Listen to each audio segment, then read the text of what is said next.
ليلا ونهارا في الطرفين. فقد قال الله تعالى في كلامه المجيد وبرهانه التوحيد: أعوذ بالله من الشيطان الرجيم. بسم الله الرحمن الرحيم.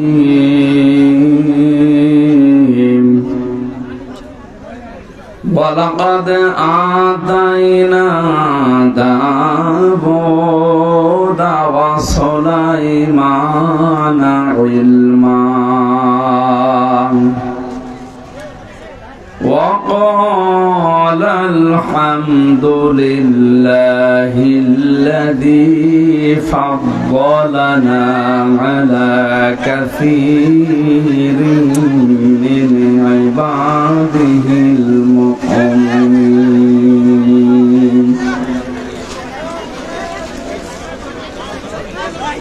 وورث سليمان داود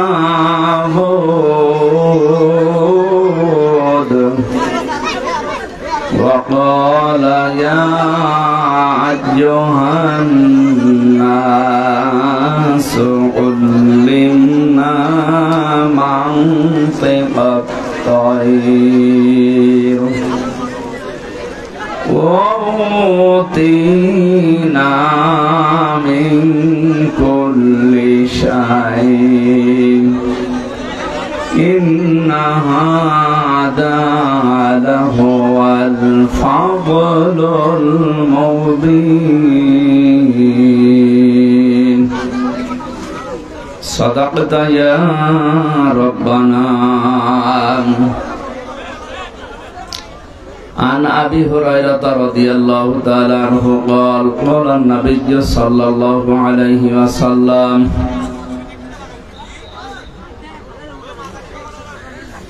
يوشك أن يأتي على الناس زمان لا يبقى من القرآن إلا اسمه ولا يبقى من القرآن إلا رسمه فيه مساجدهم عامرة وهي خراب من الهدى علماؤهم شر من تحت أديم السماء من عندهم تخرج الفتنة وفيهم تعود. رواه البيهقي. وقال تعالى في شان حبيبي: وما زادهم إلا إيمانا وتسليما. اللهم صل على বসে আছেন কেন? বসে।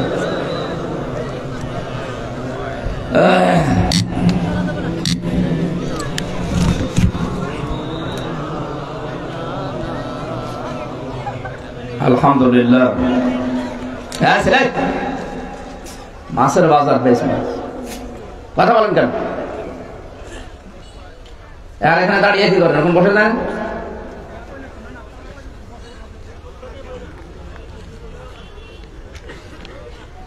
বাংলাদেশের ঐতিহ্যবাহী জেলা বিবাড়িয়া কসবা থানার অন্তর্গত সারওয়া আল মদিনা হাফিজিয়া মাদ্রাসার উদ্যোগে তাফসীরুল কোরআন মাহফিলের সম্মানিত সভাপতি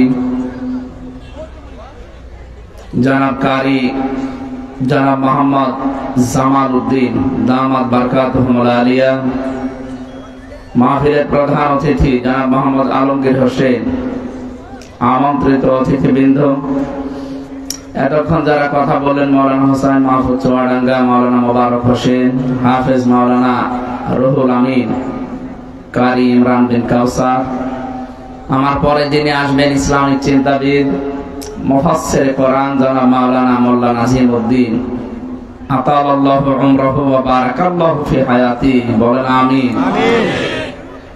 এই মাহফিলে যাদের মাধ্যমে এসেছে বরেণ্য সদস্যবৃন্দ, এখানে মঞ্চে বসা আছে মাত্র এলাকার সর্বজন শ্রদ্ধাভাজন ব্যক্তিবর্গ, বাংলাদেশ জামাত ইসলামী বিবাড়িয়া জেলা শাখার শ্রদ্ধাভাজন সেক্রেটারি, আলেম ওলামা, পীর মাশায়েখ, অন্যান্য রাজনৈতিক দলের নেতৃবৃন্দ, সামনে বসা মুসলমান ভাইরা, পর্দার আড়ালের সম্মানিত মা এবং বোনেরা, প্রশাসনের ভাইরা, প্রাণ প্রিয় বিবাড়িয়াবাসী, আল্লাহর দরবারে শুকরিয়া জানাচ্ছি যিনি আমাদের মানুষ বানিয়েছে। ওয়ালাকাদ কাররামনা বানি আদম, আমি মানুষকে সম্মান দিয়েছি, অথচ এই মানুষের সম্মান নিয়ে সিনেমিনি খেলা হচ্ছিল, এখনো পর্যন্ত হচ্ছে। মানুষের সম্মান অনেক বেশি, আল্লাহ নিজে বলেন আমি সম্মান দিয়েছি।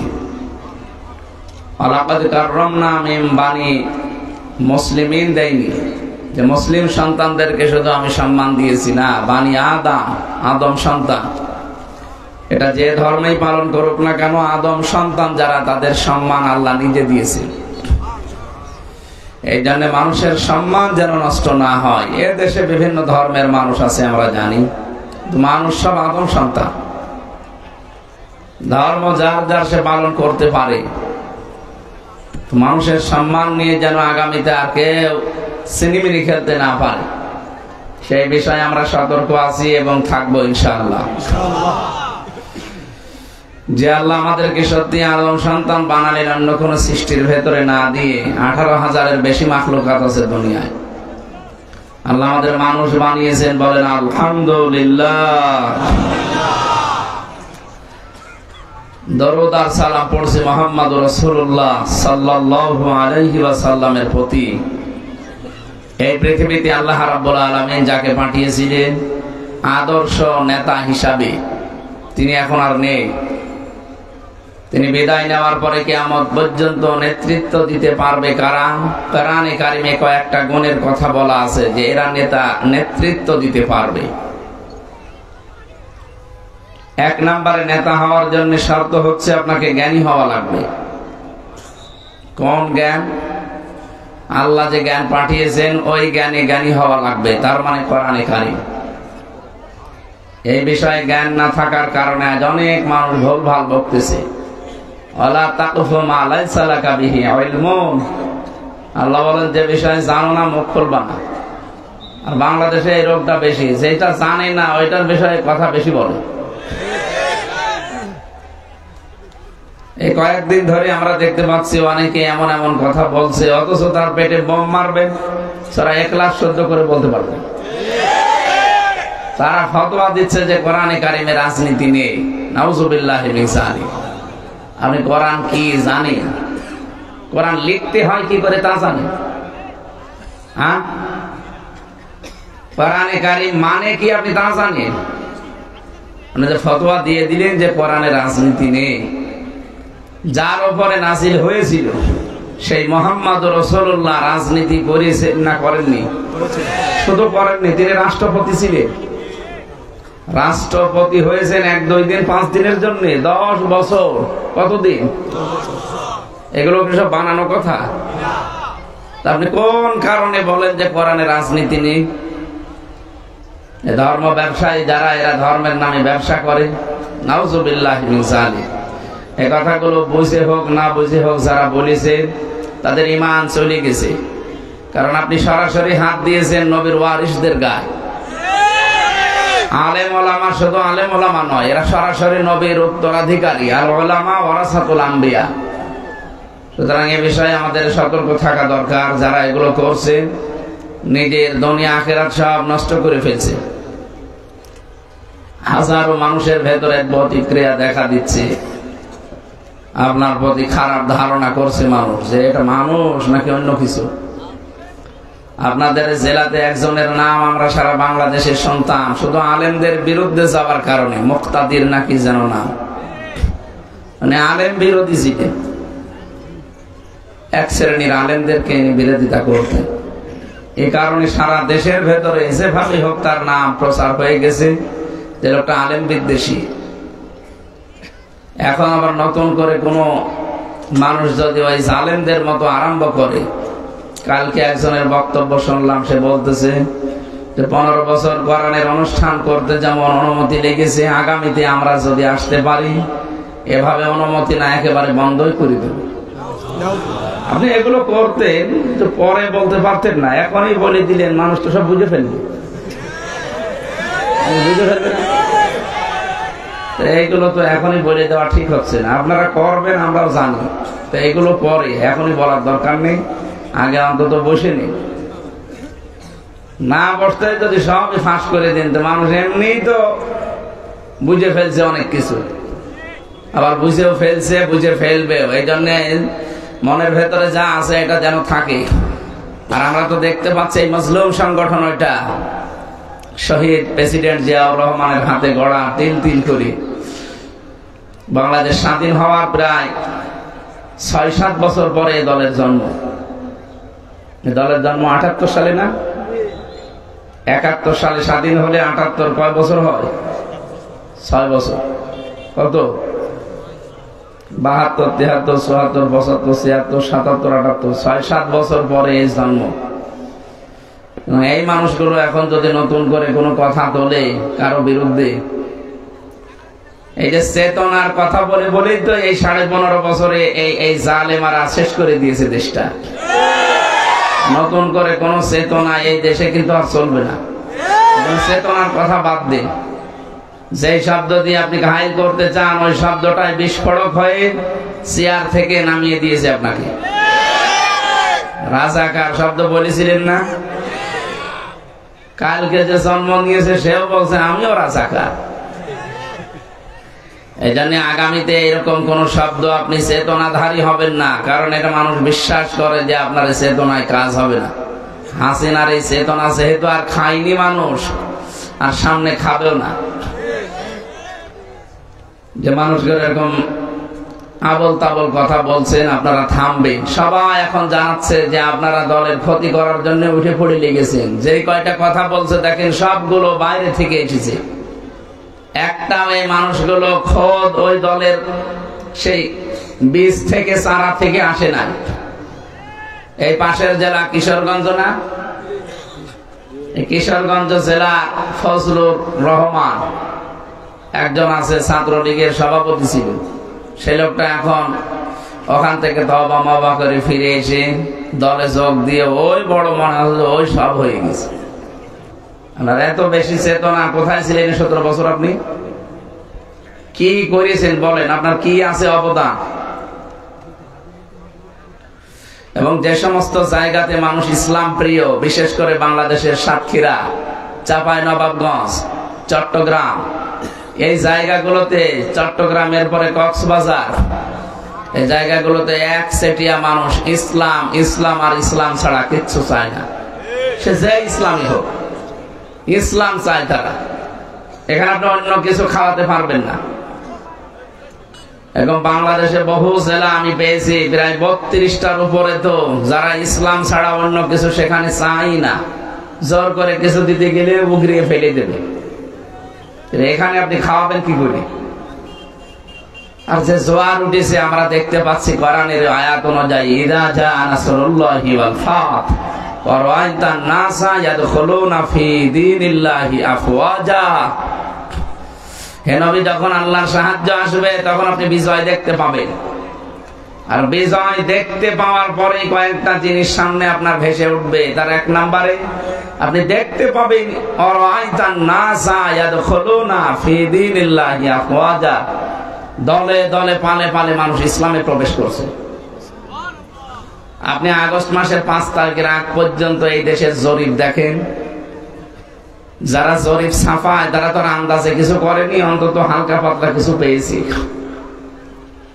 এই যে বিশ্বের 257টা রাষ্ট্র নিয়ে জরিপ বের হচ্ছে, মাইক্রোসফট, ভয়েস অফ আমেরিকা, আন্তর্জাতিক অনেক সংস্থা যারা চেষ্টা চালিয়ে এগুলো বের করে। জানুয়ারি মাসের 1 তারিখে দেখবেন এগুলো সব ফ্ল্যাশ হয়। কি পান?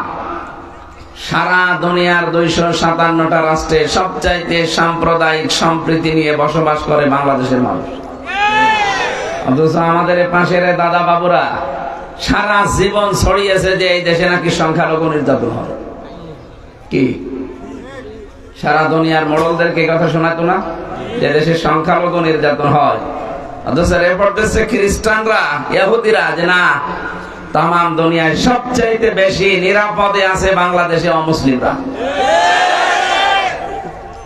শুধু এতটুকু শেষ করেনি, তারা রিপোর্ট দিয়েছে তামাম দুনিয়ার 257টা রাষ্ট্রের সবচাইতে বেশি মিথ্যা তথ্য পরিবেশন করা হয় ভারতে। তামাম দুনিয়া যখন চিনে ফেলেছে, আশপাশের কোন রাষ্ট্রের সাথে তাদের সম্পর্ক ভালো না।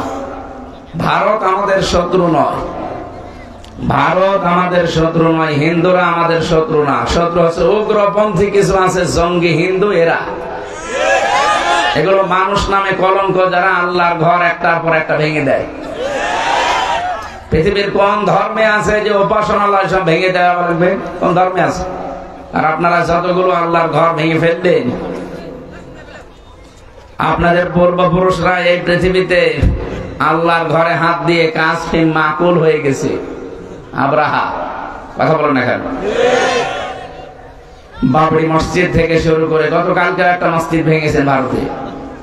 কি ধোয়া তুললেন যে এখানে 500 বছর আগে মন্দির ছিল। দুনিয়া মানুষ মাটির নিচে তেল পায়, গ্যাস পায়, সোনা পায়, আর শয়তানরা শুধু মন্দির পায়। খালি মন্দির পায় বলে 500 বছর আগে, 1000 বছর আগে এখানে রাম মন্দির ছিল, এখানে ওই মন্দির ছিল। কেন আর দেশে জায়গা নেই? মসজিদের নিচে মন্দির পাওয়া লাগবে। আমাদের ধর্মে বাড়াবাড়ি নেই, জোর জবরদস্তি নেই, এই জন্য আমরা কিছু বলি না। তার মানে এই নয় যে আমরা কিছু বলতে পারি না। কথা বলে না কেন? শুধু একটু বয়কটের ডাক দিয়েছে, ওরা ভাই না বাবা ডাকা আরম্ভ করেছে। কারণ ওরা জানে যে আমাদের সবচাইতে বড় ব্যবসার জায়গা এই বাংলাদেশ। এতদিন মেয়ে ছিল, সম্পর্ক ছিল, মেয়ে নেই, এখন সম্পর্ক নেই। এখন আবার চেষ্টা চালাচ্ছে অন্য লাইনে। না, সফল হতে পারবেন না। আর যারা ওদের ফাঁদে পা দিয়ে এই দেশের মানুষের ভেতরে বিভ্রান্তি সৃষ্টি করতে চান, ডিভাইডেড করতে চান, আপনি কিন্তু ওই সালেমার মতো ধরা খাবেন আবার। কারণ এই দেশের মানুষ এখন আর আগস্টের 5 তারিখের আগে নেই। 5 তারিখ চলে গেছে, এটা জানুয়ারি মাসের 10 তারিখ। কথা বলো না কেন? August, September, October, November, December, January, কতদিন হয়ে গেল? মানুষ কি আর সে 5 তারিখের আগে আছে? এজন্য নতুন করে আবার যদি এই উগ্রপন্থী হিন্দুদের পাঁদে পা দিয়ে কেউ এই দেশে নতুন কিছু করতে চান, আপনি সফল হতে পারবেন না। কারণ এক তরুণ প্রজন্ম ওটা মানবে না।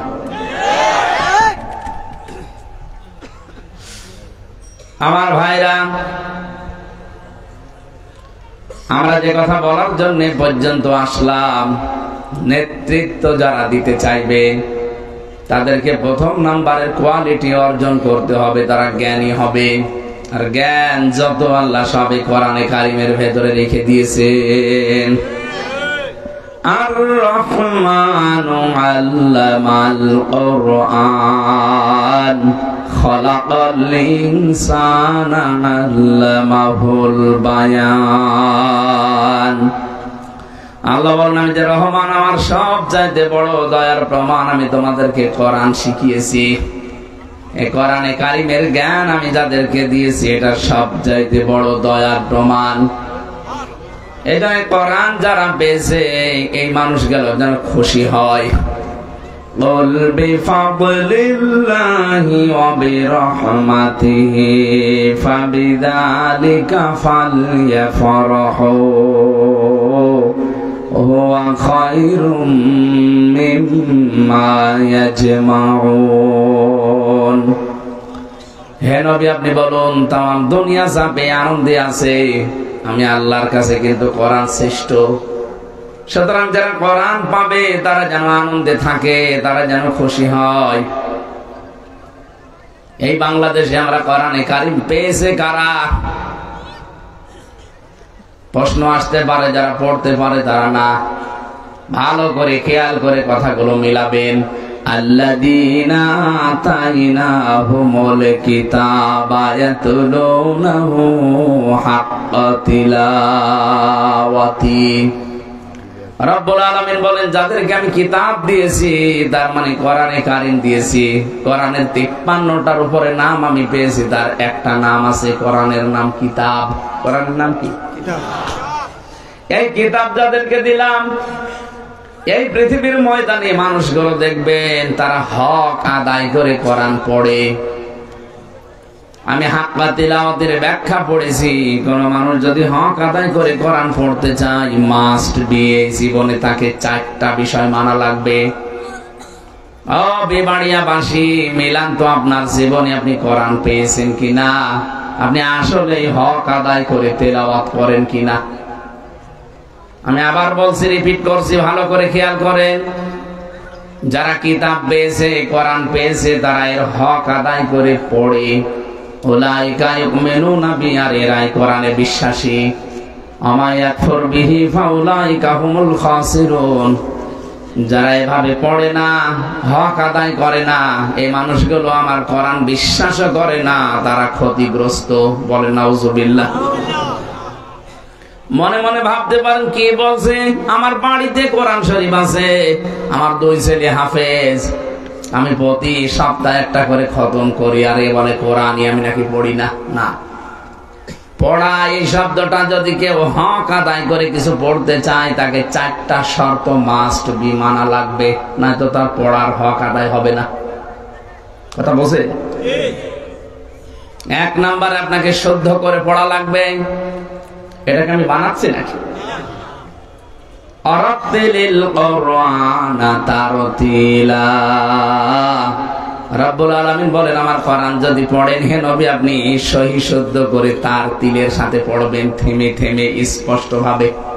তাহলে কোরআন শরীফ স্পষ্ট ভাবে থেমে থেমে তার তিলের সাথে পড়া এর হক। এ কথা বলছে কে? আপনি আন্দাজে পড়তে গেলে অর্থ পাল্টিয়ে ফেলবেন। যেখানে যে অক্ষর যেভাবে উচ্চারণ করা দরকার, যদি ওটা উচ্চারণ সমস্যা হয়, দেখবেন অর্থ আকাশ পাতাল পাল্টিয়ে গেছে। যে কিছুক্ষণ আগে পড়লাম না, ইযা জা নাসরুল্লাহি ওয়াল ফাত, এখানে নুন সাদ র নাসর আছে, নাসর মানে সাহায্য। নুন সিন র নাসর যদি কেউ উচ্চারণ করে, মুখটা গোল না করে স্বাভাবিক ভাবে সিন দিয়ে, তাহলে বাংলা অর্থ হবে যখন আসবে ঈগল পাখি, যখন আসবে আল্লাহর সাহায্য, তখন আপনি বিজয় পাবেন। আর আপনি অর্থ করছেন যখন আসবে ঈগল পাখি, তখন আপনি বিজয় পাবেন। এটা কথা হলো। খালি একটা অক্ষর একটু উলটপালট হয়ে গেছে উচ্চারণে, আপনি দেখেছেন অর্থ কি করে আকাশ পাতাল বদলিয়ে গেল। এই জন্য কোরআন পড়তে হলে শুদ্ধ করে পড়া লাগবে। সারা বাংলাদেশের ভেতরে যতগুলো জেলাতে কোরআন শুদ্ধ করে পড়ানো হয়, তার ভেতরে বিবাড়িয়া অন্যতম। কথা ভালো করে বুঝে মিলাবে। তাহলে হক আদায় করে পড়ার শর্ত কয়টা? আরো জোরে বলে। এটা ক্লাস চলছে, ছাত্রের মতো বলেন তো কয়টা? 1 নম্বরে কি করে পড়া লাগবে? আমি আল কোরআন রিসার্চ ফাউন্ডেশনের সদস্য ছিলাম জেলে যাওয়ার আগে। ওই সময় আমরা একটা রিপোর্ট পেয়েছিলাম, এই দেশে 100 জনের 95 জন মানুষ কোরআন শুদ্ধ করে পড়তে পারে না। তাহলে হক আদায়ের একবারেই গোড়া কেটে ফেললেন আপনি। দ্বিতীয়টায় যায়, কেউ যদি কোরআন শুদ্ধ করে পড়ে, তার দ্বিতীয় হক হচ্ছে শুধু পড়লে হবে না, এটাকে বুঝতে হবে। ওয়ালাকাদ ইয়াসসারনাল কুরআনা লিয-যিকরি ফাহাল মিন মুদ্দাকির। 4 জায়গায় 8টা এক সূরার ভেতরে আল্লাহ দিয়েছেন। রব্বুল আলামিন বলেন, আমি এই কোরআনে কারীমকে সহজ করে দিয়েছি বোঝার জন্য। এরপরেও কি কেউ আসো এখান থেকে শিক্ষা নেওয়ার মতো? আল্লাহ আফসোস করছেন। তার মানে আপনাকে শুদ্ধ করে পড়ার পরে এটা বোঝার জন্য চেষ্টা চালাতে হবে। আর আমি জানি সারা বাংলাদেশে বিবাড়িয়ায়, যেহেতু এখানে নবীর ঘর মাদ্রাসা বেশি, কোরআনে কারীম বোঝানোর মতো মানুষ এই জেলায় বেশি। তার মানে 2টা পাওয়া গেছে।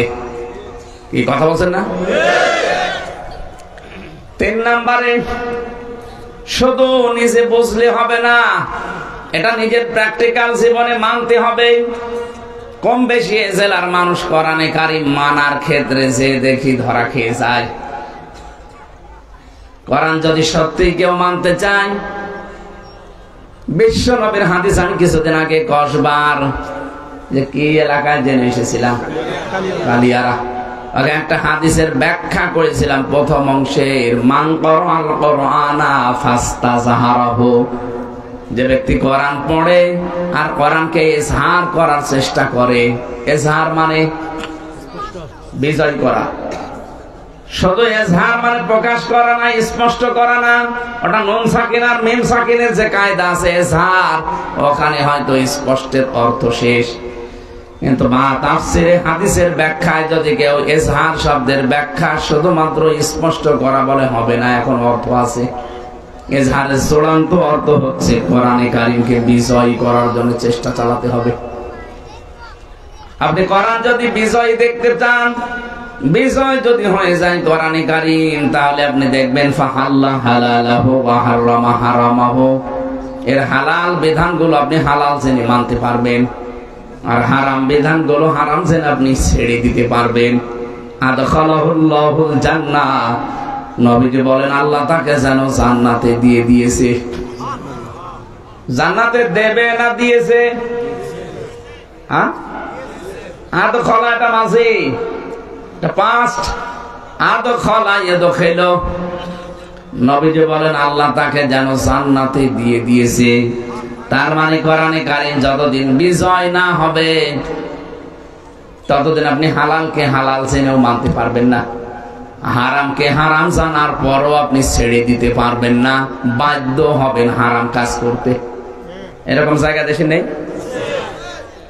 সব যোগ্যতা আছে আপনার, সব কিছু ওকে, এরপরও আপনাকে চেয়ারে বসতে দেবে না, 10 লাখ টাকা লাগবে। এরকম জায়গা বাংলাদেশে ছিল না? ছিল মানে সব জায়গায়, প্রাইমারি স্কুল থেকে বিশ্ববিদ্যালয় পর্যন্ত, রান্নাঘর থেকে আদালত পর্যন্ত তাকান, সব জায়গাগুলোতে যোগ্যতা থাকার পরও আপনি বসতে পারবেন না, মামা লাগবে। এই মামা দেওয়া তো হালাল, ঘুষ দেওয়াও যেমন হারাম, নেওয়াও তেমন। বাধ্য হচ্ছে আমি, এই কারণে দেশে কোরআন বিজয় নেই। কোরআন যদি বিজয় থাকতো আমি এই হারাম কাজ নিজেও করতাম না, করতেও দিতাম না। এই জন্য আমির জামাত ডাক্তার শফিকুর রহমান হাফিজাহুল্লাহ অলরেডি ঘোষণায় দিয়েছেন, যদি কোরআন এই দেশে কায়েম হয়, বিজয় হয়ে যায়, সর্বপ্রথম দিন আমরা এই দেশ থেকে চাঁদাবাজি ঝাঁটিয়ে বিদায় করব। কারণ তখন চাঁদাবাজি আপনি করতে পারবেন না। এই যে কিছু মানুষের মাথা খারাপ হয়ে গেল ওই দিনের পর থেকে, তারা মানুষের ভেতরে ছড়িয়েছে ইসলাম যদি আসে হাত কেটে দেবে। আরে ভাই, হাত তো কাটবে চোরের, আপনার কি? আপনার ভয় কিসের? আপনি কি চোর? ঠাকুর ঘরে কে রে? আপনার এরকম হয়ে যাচ্ছে না? অনেকে বলেছিলেন যে আপনার ধরে ধরে হাত কেটে দেব, বলেছিলেন তো চুরি যে করবে তার হাত কাটা যাবে, আপনার ভয় নেই। আপনি ভয় পান কোন কারণে? তার মানে আপনার চরিত্র এরকমই, আপনার এত ভয় লাগে। আপনার ভয় লাগুক আর সাহস লাগুক, কোনো কিছু করার নেই। ইসলাম এদেশে আসলে প্রথম দিন এদেশ থেকে চাঁদাবাজি বন্ধ হবে, কোন মহারথী ঠেকাতে পারবে না, সে যাই হোক। এখন আপনি চেষ্টা করেন কি করে ইসলাম ঠেকিয়ে রাখা যায়, না তো আপনার আবার সমস্যা হবে। কোরআনে কারীম যদি আপনি হক আদায় করে পড়তে চান, আর যদি সত্যি বলেন যে আমি এতে বিশ্বাস করি, 3 নম্বরে আপনাকে এটা কিন্তু মানা লাগবে। খালি শুদ্ধ করে পড়া না, শুধু শুদ্ধ করে পড়ে শেষ করা না, শুধু বুঝে শেষ করা না, এটাকে মানতে হবে। আর যখনই আপনি পূর্ণাঙ্গ জীবন এটা মানতে যাবেন, আল্লামা শফি সাহেবের মতো আপনার নামও পাল্টিয়ে যেতে পারে। তার নামই পাল্টিয়ে দিয়েছে জালেমরা, তেতুল হুজুর দিয়েছে। অনেকে তেতুল হুজুর, এটা মুরব্বী মানুষ, হাজার হাজার আলেমের উস্তাদ, আর তার নামটাই পাল্টিয়ে দিয়ে দিল। এখন আরে আল্লামা আহমেদ শফি অনেকে চেনে না, তেতুল হুজুর বলে চেনে। কেন? যতজনই কোরআন শুদ্ধ করে পড়েছে সারা জীবন, একটা শত্রু সারা বাংলাদেশে ওনার ছিল না, ওনার কেউ চিনতও না। যতদিন নিজে শুদ্ধ করে বুঝেছে, কেউ শত্রু ছিল না। যেই বলেছে না আমি এটা মানতে চাই, সারা দেশে আমি এটা মানতে চাই, তখনই ওনার নামে উল্টা পাল্টা, আমার মনে হয় আর কিছুদিন বেঁচে থাকলে ওনার রাজাকারের মামলা খাওয়া লাগতো। আমার নামে যদি ওই মামলা দেওয়ার প্রস্তুতি নিতে পারে, ওনারই তো দিত এক আর দুই। আমি একবারে চট্টগ্রামের ফটিকছড়িতে অনুষ্ঠান ছিল, কুষ্টিয়া থেকে আসতেছি ওই জেলে যাওয়ার আগে। আমার মনে হয় অলরেডি আমি ফেনী তখন পার হয়ে গেছি। ওসি সাহেব কোথা থেকে নাম্বার জোগাড় করে কল দিয়েছে, হ্যালো হুজুর আপনি কোথায়? যাই তো ফেনী পার হচ্ছি, আপনি আসবেন না কেন? সকালে 4 জন মানুষ এসেছিল আমার থানায়, বিশাল বিশাল পাগড়ি মাথায় দিয়ে, সবুজ পাগড়ি, তার মানে আল্লাহর ওলি বোঝা যাচ্ছে, সিন্নি খাওয়া ফাটি। এই 4 জন এসে আমার কাছে লিখিত অভিযোগ দিয়ে গেল, আপনি নাকি রাজাকার, চিহ্নিত রাজাকার কুষ্টিয়ার, আপনি রাজাকার হয়ে এলাকায় আসবেন, আমি ওসি হতে থাকতে আপনাকে আমি আসতে দেব না, দয়া করে আপনি আসবেন না। আমি বললাম স্যার আপনি আমার চেনেন? না, কারণ আমি তো আর ওই আপনাদের ধর্মের লোক না, আমি একটা হিন্দু মানুষ। আপনার আমি এমনি নাম শুনেছি, কিন্তু ওইভাবে আমি দেখি মেখি নাই। তা আপনি রাজাকার বলে গেল, আর আপনি লিখে তো দরখাস্ত নিয়ে নিলেন। আমার বয়স এখন 33, ওই সময় ছিল 30। 33 বছর বয়স আমার। আমার বাবা ওই সময় হয়েছে কিনা আল্লাহ জানে। হেসে ফেলেছে, বছর বছর কি বলেন, যারা দিয়ে গেল ওরা তো মনে হচ্ছে স্বর্গ থেকে এসেছে। এত সুন্দর চেহারা, এত বড় বড় দাড়ি, আর পাগড়ি মাথায় দিয়ে আছে, সবুজ পাগড়ি। আমি তখনই বুঝেছি যে আল্লাহর ওলিরাই হবে। সবুজ পাগড়ি যখন বলেছে, ওই নজিবুল বছর মজ ভণ্ডরের দলের লোক। শয়তান শুনলাম মরে গেছে, মরে গেছে, হ্যাঁ আলহামদুলিল্লাহ মরে গেছে, আলহামদুলিল্লাহ। আরো আগে মরার দরকার ছিল। এই শয়তান আর এই কুমিল্লার এলাকায়, চাঁদপুরের এলাকার একজন রেজাউল হক চাঁদপুরি, মাঝ ভান্ডারী, এই 2 শয়তান মিলে কোরআনের পাখি শহীদ আল্লামা দেলাওয়ার হোসাইন সাইদি রহমতুল্লাহ আলাইহি তার নামে মামলা দিয়েছিল। তারা নাকি ধর্মীয় অনুভূতিতে আঘাত দিয়েছে। সারা জীবন যে লোকটা ধর্ম প্রচার করে গেল, সে নাকি ধর্মীয় অনুভূতিতে আঘাত দিয়েছে, আর ওরা ধর্মের 12টা বাজাচ্ছে। বাংলাদেশের সবচাইতে ধর্মের 12টা বাজিয়েছে এই সুন্নি নামে কলঙ্ক কিছু মানুষ। কিসের সুন্নি? আপনি আপনার নামে লিখবেন আপনি বেদাতি। যত বেদাত সব ওদের ভেতরে পাবেন। আলী বাবা, কেল্লা বাবা, ফতে বাবা, এটা কি সুন্নাহ না বেদাত? সব নতুন করে বানিয়েছে। এদের সাথে কেউ মিলে জিকির করবেন না, কারণ আল্লাহর নামের পাশাপাশি অন্য কাউকে কেউ যদি ডাকে তার ডবল শাস্তি হবে। সূরা ফুরকানের ভেতরে আছে 68 নম্বর আয়াত, ওয়াল্লাযীনা লা ইয়াদউনা মা'আল্লাহি ইলাহান আখার। রহমানের বান্দা যারা, তাদের এই গুণটা থাকবে যে তারা আল্লাহকে ডাকবে, কিন্তু অন্য কাউকে তার সাথে ডাকবে না। অথচ তাহেরি সাহেবরা আপনি দেখেন, আল্লাহর নাম কিছুক্ষণ ডাকার পরে ইয়ালি বাবা, কেল্লা বাবা, ফতে বাবা, কোথায় পেলেন ভণ্ডামি? আমি নামটা ধরলাম শুধু বোঝার জন্য। বলেন আপনি কোথায় পেয়েছেন যেখানে আল্লাহর সাথে অন্য কাউকে ডাকা জায়েজ নেই? আর আপনি নতুন নতুন করে আরেকটা নাম পাল্টিয়ে ওইটাও জিকির বানিয়ে চালিয়ে দেন। এই জন্যই তো বলছি, এই জেলায় আলেমরা করে কি? সমস্যাও আছে, কারণ এই জেলায় তো আল্লাহর ওলি ছিল। আলেম যেখানে বেশি, জালেমও সেখানে বেশি। বন্ধ মানে একেবারে হারাম করে দেওয়া দরকার, কারণ জাহান্নামে নিয়ে যাচ্ছে মানুষকে। যেখানে আসবে এই বেদাতিরা, সুন্নি নাম নিয়েছে চুরি করি। কিসের আহলে সুন্নাত ওয়াল জামাত? ওরা যদি আহলে সুন্নাত ওয়াল জামাত হইতো, আমরা কি ঘোড়া ঘাস কাটছি? বাটপাড়গুলো ওদের মিল মোহাব্বত সব ওই জালেমদের সাথে। ভিডিও বের হয় দেখেন না, জালেমের প্রশংসা করছে বসে বসে। সারাটা জীবন যে লোকটা হাসিনার 5 আটা গোলামি করে গেল, সে নাকি তাদের বন্ধু। এই জন্যই তো মুনাফিকের শাস্তিটা যে বেশি হবে এমনি না, এই কারণে বেশি হবে।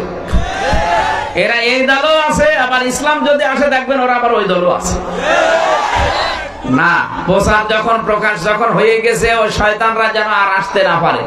ইসলামের এত ক্ষতি এই দেশে কাফেরদের দ্বারা হয়নি, ওই শয়তানদের দ্বারা যা হয়েছে। নতুন নতুন ইসলাম বানিয়ে মানুষদেরকে জাহান্নামের দিকে ঠেলে নিয়ে চলে যাচ্ছিল। এখন অন্তত অনেকে চেষ্টা করছে, না এ তো ইসলাম না, আল্লাহর নাম আমি ডাকবো, সেখানে এ কিসের নাম শিখায়। সোহেল চৌধুরী নায়ক ছিল, নাম শুনেছেন? তাকে মেরে ফেলেছিল যে লোকটা আমার সাথে ছিল জেলখানায়, 25 বছর জেল কাটতেছে, মামুন। এই কিছুদিন আগে বের হয়েছে। দেখতাম আমরা রাত 2:30 3টায় উঠি তাহাজ্জুদ পড়ার জন্য, আর ও ওঠে জিকির করার জন্য। তাও সে জিকির জাত মতো জিকির তো হলে হয়, উঠে এসে জিকির শুরু করে, ইয়া রাসূলুল্লাহ ইয়া রাসূলুল্লাহ। কি গো? একদিন মাওলানা মামুনুল হক আর আমি ডাক দিলাম, ভাই এদিকে আসেন। কি করেন আপনি? জিকির করি। কিসের জিকির? রসুলের এশকে। রসুলের এশকে জিকির করেন আপনি? কিসের এশকে আপনার? আর ইয়া রাসূলুল্লাহ বলে কোনো জিকির আছে না? সবুজ পাগড়ি মাথায় দিয়ে একজন এসেছিল জেলখানায়, সেই লোকটার সাথে আমি ছিলাম। সে আল্লাহর ওলি আমারে শিখিয়েছে যে ইয়া রাসূলুল্লাহ জিকির করলে তাড়াতাড়ি জেল থেকে বের হওয়া যায়। ওরে শয়তান, এ তো জিকির না, এ তো ফিকির, এর একটা ধান্দা। আমার না, যে শিখিয়েছে সেও হয়তো জানে না, আর আপনি যা শিখেছেন আপনি না জেনে শিখেছেন। এটা জিকির না। আপনি যদি জিকির শিখতে চান, একটা ইবাদত এটা। জিকির কিন্তু খেলাচোরা জিনিস না। জিকির কি? আর শয়তানরা নাচানাচি করে জিকিরটার 12টা বাজিয়ে দিয়েছে। জিকির একটা ইবাদত। বলেন তো, একটা ইবাদত যদি হয় তার নির্ধারিত একটা সিস্টেম থাকবে না? নামাজ যেমন একটা ইবাদত, নামাজ আন্দাজে যেরকম পড়লে হবে, তার একটা সিস্টেম নেই। নামাজের আগে 13টা ফরজ আছে। কয়টা? নামাজের ভেতরে বাইরে মিলে 13টা ফরজ। 13টা ফরজের 1 নাম্বার ফরজ আছে শরীর পাক, কাপড় পাক। এগুলো আছে না? শরীর পাক বলতে আমরা কি বুঝি? শরীর মানে শুধু সাজেহাত বডি, এটা নাই। গোসল করলে, ওযু করলে সাবান সোডা দিয়ে আপনি পরিষ্কার করে ফেললেন, পাক পবিত্র হয়ে গেল। কিন্তু শরীর তো শুধু এতটুকু না। আমার পরিবার একটা শরীর, আমার সমাজ একটা শরীর, এই বিশ্বটা একটা শরীর। এই জন্য নবীজি জানিয়েছেন তামাম দুনিয়ার মুসলমানেরা সব একটা শরীরের মতো। কোন জায়গায় যদি একটু কষ্ট হয়, সারা দুনিয়ার মানুষ যেন টের পায় যে হ্যাঁ অমুক জায়গায় আঘাত লেগেছে। আমার চোখে ব্যথা হলে পুরা শরীর টাটায় না? পুরা শরীর টের পেয়ে যায় না যে না অমুক জায়গায় ব্যথা? তামাম দুনিয়ার সব জায়গায় কোন মুসলমান যদি বিপদে পড়ে, অবশ্যই অবশ্যই আপনার এই 220 কোটি 210 কোটি মুসলমান আছে, সবার ভেতরে একটা কষ্ট আসবে। আর যদি না আসে বুঝবেন যে ওটা মুসলমান না। মুসলমানের যদি কিছু হয় অবশ্যই অনেক মুসলমানের কষ্ট হবে। আর যদি ওর কিছু হওয়ার পরে আপনার ভেতরে কোনো প্রতিক্রিয়া না আসে, বুঝবেন যে না ও মুসলমান না, ও মুসলমানের শত্রু। বলেন তো, শরীর পাক এই শব্দ শোনার পরে আপনি গোসল করে ওযু করার পরে সাবান শ্যাম্পু দিয়ে একেবারে পাক পবিত্র হয়ে চলে গেলেন মসজিদে। এখান থেকে কসবা যে মসজিদ আছে, এই মসজিদে যাবার সময় দেখলেন যে রাস্তার মাঝে একজন শাবনূর দাঁড়িয়ে আছে। কে? এটা আল্লাহর ওলি। এখন ওরে আপনি দেখার পরে দেখলেন নাউজুবিল্লাহ আস্তাগফিরুল্লাহ, চলে গেলেন মসজিদে। ওখানে নামাজে দাঁড়িয়ে তেলাওয়াত করছেন আলহামদুলিল্লাহি রাব্বিল আলামিন। আর মাঝে মাঝে আপনার মনে হবে আমি কি দেখলাম? আমি কি বেশি বললাম? এটা মনে হবে কিনা বলেন তো? তাহলে এখন কি আপনি শাবনূরকে মেরে ফেলবেন? কি করবেন? তাকে পবিত্র করা লাগবে না? কি দিয়ে পবিত্র করবেন? পানি ঢেলে দেবেন না, তাকে পবিত্র করার জন্য বোরকা লাগবে। এক কথা বললেন না কেন? এখন এই বোরকা দেওয়ার দায়িত্ব কি আমার নাকি ওর স্বামীর, ওর বাবার, ওর বড় ভাই? এক কথা বলছেন কেন? সর্বোপরি রাষ্ট্রের যিনি দায়িত্বে আছে তার। এই জন্যই তো আমরা এত পাগল হয়ে যাই। এই দেশে এমন কিছু বিধান আছে যেটা ওয়াজের মাধ্যমে হবে না, হামজা কিয়ামত পর্যন্ত ওয়াজ করলেও সম্ভব না। এটার জন্য আইন লাগবে। এই দেশের 300 এমপির ভেতরে 151 জন এমপি যদি মুফতি আমিনের মতো হয়ে যায়, 300 এমপির ভেতরে 151 জন এমপি যদি এই যে আমাদের জামাতের আমির ডাক্তার শফিকুর রহমানের মতো হয়ে যায়, যারা কোরআনে কারিম বুকের ভেতরে নিয়ে সংসদে ঢুকবে, প্রথম দিনই যদি আইন পাশ করতে পারে যে মাননীয় স্পিকার আমরা পর্দার আইন চাই, হেজাব ছাড়া কেউ বাইরে যেতে পারবে না, উনি যদি বলে কারা কারা চান হাত তোলেন, 151 জন যদি হাত তোলে বলবে হ্যাঁ জয়যুক্ত হয়েছে, হ্যাঁ জয়যুক্ত হয়েছে, এটা আজকে থেকে পাশ হয়ে গেল, কালকে থেকে কোন সকিনারে আর বেপরদায় পাওয়া যাবে না।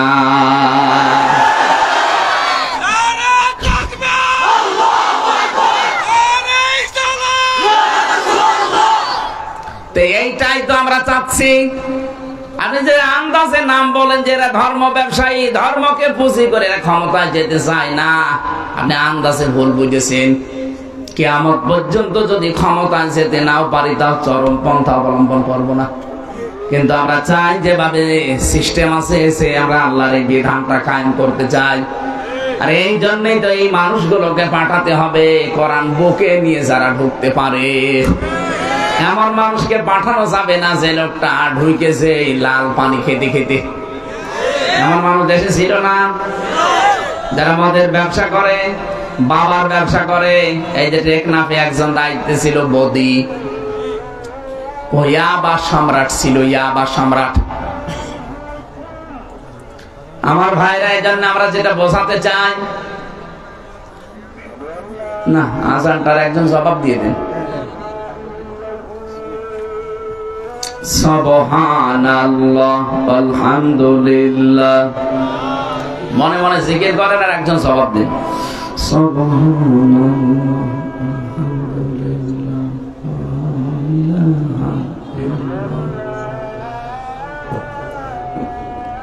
এখানে লাল চা আছে? না না, না থাকলে দেখেন। ঠিক আছে।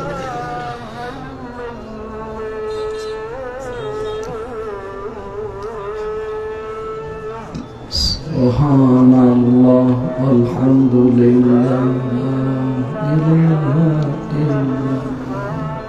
সুবহানাল্লাহ আলহামদুলিল্লাহ সুবহানাল্লাহ আলহামদুলিল্লাহ লা ইলাহা ইল্লাল্লাহ লা ইলাহা ইল্লাল্লাহ মুহাম্মাদুর রাসূলুল্লাহ আল্লাহুম্মা সাল্লি আলা সাইয়্যিদিনা মাওলানা মুহাম্মাদ ওয়া আলা আলি সাইয়্যিদিনা মাওলানা মুহাম্মাদ সুবহানাল্লাহ আলহামদুলিল্লাহ। এইদিকে সুবহানাল্লাহ আলহামদুলিল্লাহ লা ইলাহা ইল্লাল্লাহ সুবহানাল্লাহ আলহামদুলিল্লাহ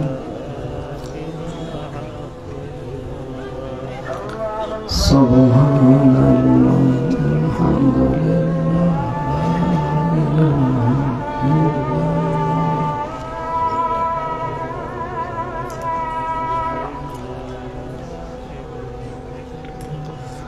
লা ইলাহা ইল্লাল্লাহ মুহাম্মাদুর রাসূলুল্লাহ। দরুদ শরীফ পড়েন। আল্লাহুম্মা সাল্লি আলা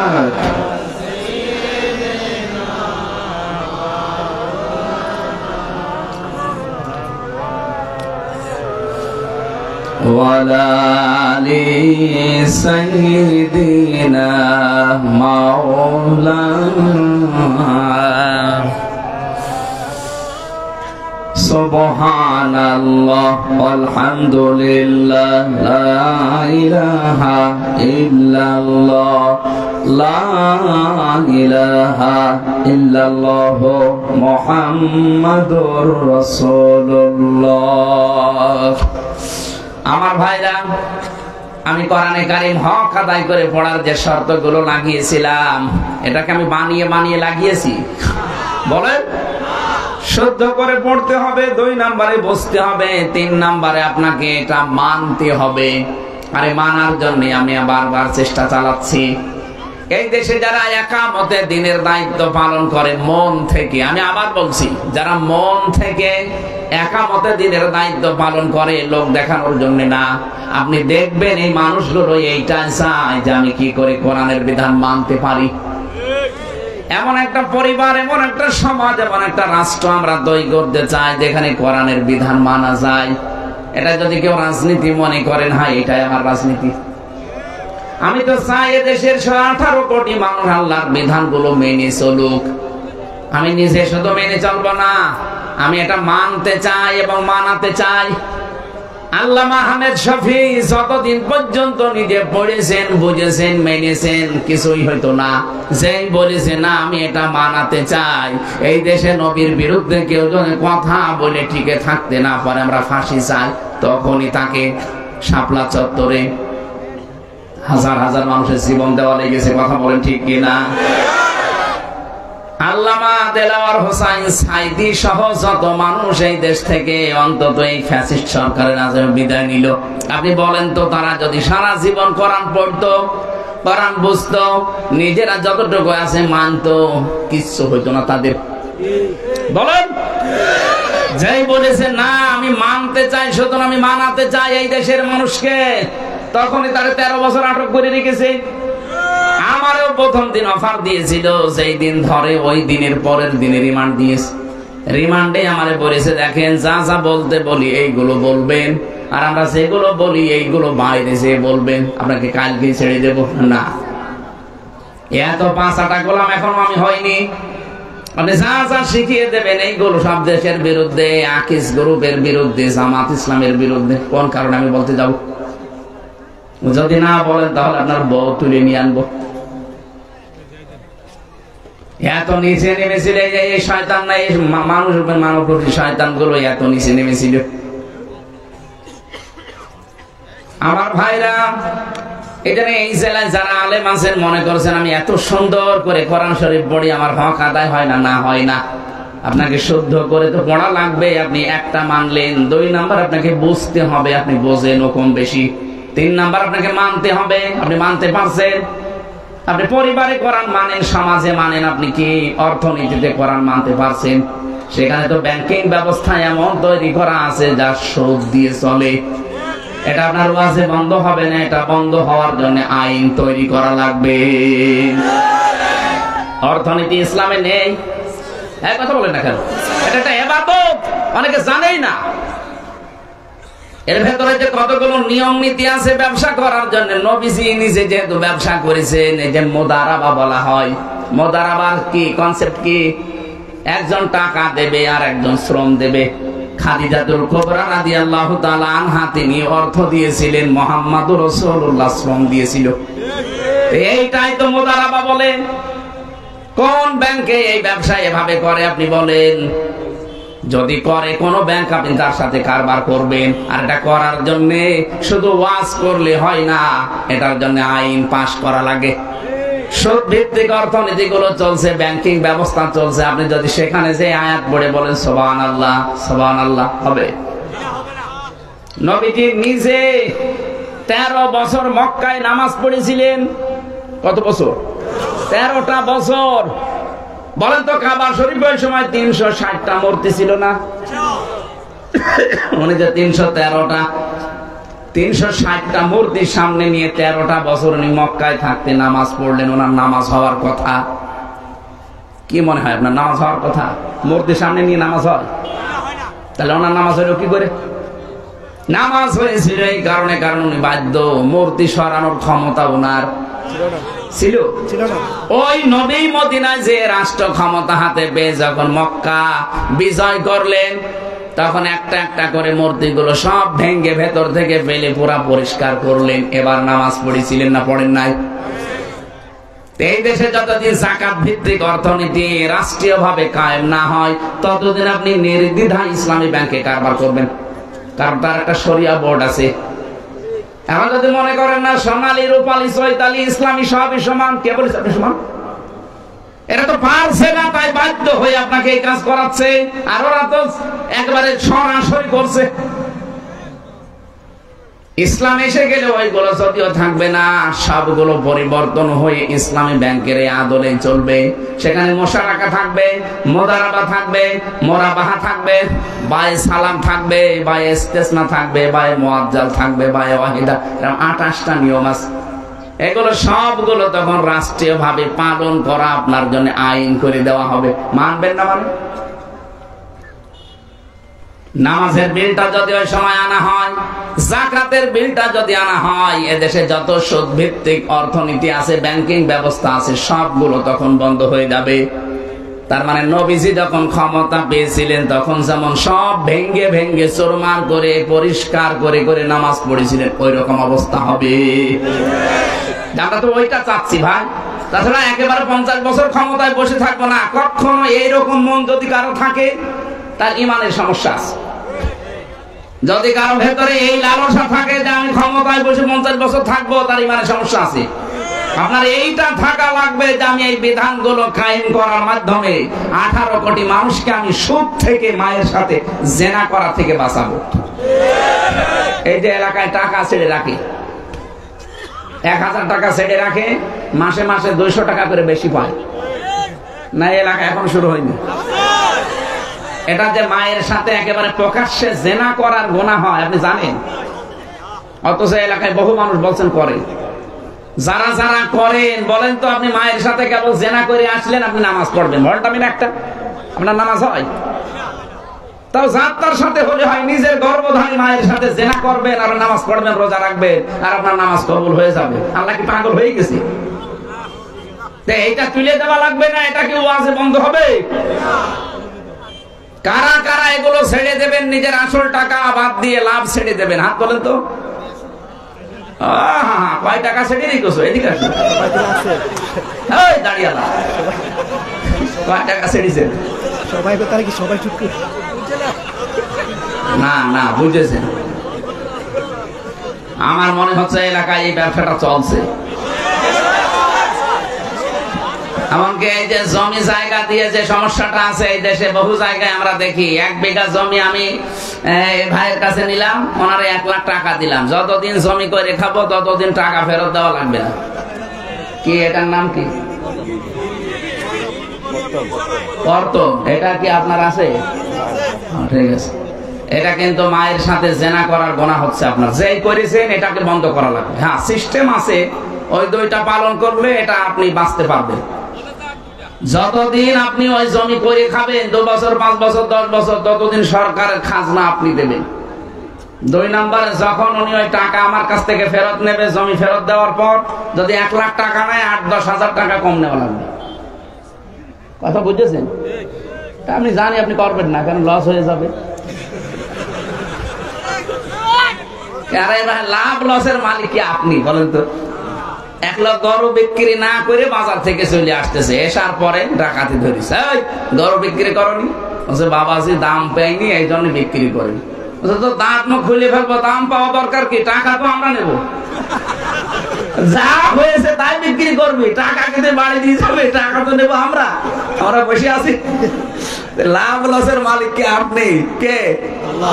বলেন আল্লাহ। সুতরাং আপনারা এই যে ভয় দেখাচ্ছেন যে না লস হয়ে যাবে এরকম করলে, আরে সিস্টেম দিয়েছে আল্লাহ, লাভ লসের মালিকও আল্লাহ, আপনার অসুবিধা কি? সুতরাং এরকম যারা আছেন আপনি ছেড়ে দেবেন ভাই। এই এলাকায় মনে হয় হবে না, কারণ এটা আইন লাগে। বাবা শাহজালাল যত কিছুই বুঝিয়ে দিয়ে এখান থেকে যাওয়ার সময় যা ছিল তাই হয়ে যাবে। সুলাইমান নবী একবার জিনদেরকে বলেছিলেন, আজকের এই আয়াতের তাফসিরে আছে, উনি জিনদেরকে বলেছিলেন জিনেরা একটা মসজিদ বানাও। ওরা মসজিদ বানানোর পরে আবার গোড়া থেকে ভাঙা আরম্ভ করেছে। সুলাইমান নবী এসে তাকে পুরা মসজিদ শেষ, মসজিদ বানিয়েছিলাম আবার ভেঙে ফেলছি। কেন? আপনি তো বলেননি যে মসজিদ বানানোর পর কি করা লাগবে, দেখো কাজ কাম নেই, আবার শুরু করি। উনি বললেন ঠিক আছে, মসজিদ বানাও, আর আমি যতদিন ফিরে না আসি ততদিন একটা কুকুরের লেজ সোজা করো। ওরা ঠিক মসজিদ বানানো কমপ্লিট করে একটা কুকুর ধরিয়ে এনে লেজ ধরে টানাটানি করে, লম্বা হয়ে যায়, যে ছেড়ে দেয় আবার কাছে। কি গো, কি কুকুর? তেল মোবাইল নিয়ে আয়, তেল মোবাইল নিয়ে টানাটানি করে, যেই টানে লম্বা হয়, ছেড়ে দেয় কাছে দেয়। না, এ হবে না। বাঁশ নিয়ে জায়গা মতো বাঁশ দিয়ে টাইট করে বেঁধে রাখে, 2-3 দিন একাধারে বেঁধে রেখেছে, মনে কাছে সোজা হয়ে গেছে, যেই খুলে দিয়ে আবার যাচ্ছে। সুলাইমান নবী এসে দেখছেন ওরা টানাটানিতে ব্যস্ত। কি হুজুর, কি কুকুর? এটা ডিজিটাল কুকুর। এত করে আমরা টানাটানি করি, মনে হয় যে লম্বা হয়ে গেল, কিন্তু যাই ছেড়ে দে আবার যাচ্ছি। এই 15.5 বছরে আমরা এরকম একটা কুকুর পেয়েছিলাম, যত টানি দেখে হ্যাঁ ঠিক হয়ে গেল, যে ছেড়ে দিয়ে যা আবার যাচ্ছি। আল্লাহ তাআলা আমাদেরকে বাঁচিয়েছেন কুকুর থেকে। আপনি আবার কুকুর বললাম বলে মনে করি না যারা পালিয়ে গেছে আমি ওদের বলছি। ছিল, এই দেশে ছিল না? জনগণ বহু চেষ্টা চালিয়েছিল, অনেকে জীবন পর্যন্ত দিয়ে চেষ্টা চালিয়েছে যে দেখি হয় কিনা। না, কুকুরের লেজ যেমন ওদের স্বভাব এরকম, পাল্টাতে পারেনি মানুষগুলো। আমরা মনে হয় এখানে যে অবস্থা দেখলাম, আপনারা এই সুদ ছাড়তে পারবেন না যতদিন যাকাত ভিত্তিক অর্থনীতি কায়েম না হয়। এই জন্য আমরা যারা কোরআন শুধু পড়ছি, এই জেলায় বহু মানুষ আছে শুধু শুদ্ধ করে পড়ে, শুধু বোঝে, শুধু নিজে মানে না। আরে ভাই, এটা মানাতে হবে। নবীজি যেই বলেছে আমি এটা মানাতে চাই এই আরব জাহানে, তখনই তাকে দেশ থেকে তাড়িয়ে দিয়েছে। তখন 82 বার তাকে হত্যার চেষ্টা চালিয়েছে ইহুদিরা। কতবার? 82 বার। জানে আমাদের দেশে আমরা যারা সত্যিকার অর্থে কোরআন শুদ্ধ করে পড়ি, যারা বুঝি, যারা নিজেরা মানি, আর যারা বলি না আমি একা মানবো না, আমি মানাতে চাই, তখনই তাদের নামে উল্টাপাল্টা কথা আমরা জারি হতে দেখি। যত কিছু জারি করেন না কেন, এই দেশে আমরা কোরআন শুধু নিজে মানবো না, আমরা মানাতে চাই। কথা বলেন না কেন? এবার আমরা দেখতে চাই যে 56,000 বর্গ মাইল আল্লাহর কালাম দিয়ে চলছে। আর এটা সামনে আমার মনে হচ্ছে যে সম্ভব। আজকে আমি বিমানবন্দরে, ওরা হেলিকপ্টারে আমার নিয়েছিল ফরিদপুরে, ওখান থেকে এখানে নামিয়ে দিয়ে গেল। যাওয়ার সময় পাইলট আমার বলছি, দৃশ্য সারা দেশেই তো ঘুরছি, যা দেখছি, ইসলামের একটা গণজোয়ার আরম্ভ হয়েছে। মানুষের ভেতরে যে প্রতিক্রিয়া দেখছি, এবং আমরা রিপোর্টগুলো, আন্তর্জাতিক রিপোর্ট আমরা দেখি। আগস্টের 5 তারিখের আগে মাত্র 100 জনের 15 জন মানুষ চাইতো এদেশে কোরআনের বিধান কায়েম হোক, আল্লাহর বিধান দিয়ে দেশটা চলুক। মাত্র 100 জনের কয়জন? অথচ এই যে জানুয়ারি 1 তারিখে একটা রিপোর্ট পেয়েছে, উনি বললো যে আমরা দেখতে পেলাম এই দেশে এখন 100 জনের 58 জন মানুষ চাচ্ছে ইসলাম এদেশে কায়েম হোক। কারণ এদেশের মানুষ হিন্দু, বৌদ্ধ, খ্রিস্টান, মুসলমান সব বুঝে ফেলেছে যে বহু কিছুই দেখলাম, ইসলাম ছাড়া শান্তি কোনো জায়গায় নেই।